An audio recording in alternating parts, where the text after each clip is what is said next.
यहाँ पर इस वक्त ये बताया जा रहा है कि कब्ज़े की ज़मीन थी जिसको वागज़ार करवाना था। यहाँ पर गैर कानूनी कब्ज़ा था। सेंट्रल सेक्रेटरीट की ये इमारत है। एक तरफ ये देखिए पाकिस्तान तहरीक इंसाफ की और सेंट्रल सेक्रेटरीट है, दूसरी तरफ ये जगह गिराई जा रही है।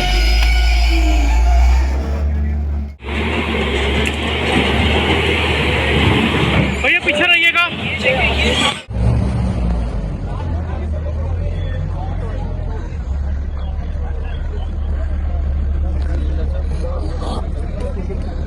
हमारा है एक स्टोर है क्रेन का, क्रेन हमने मंगवाई हुई है।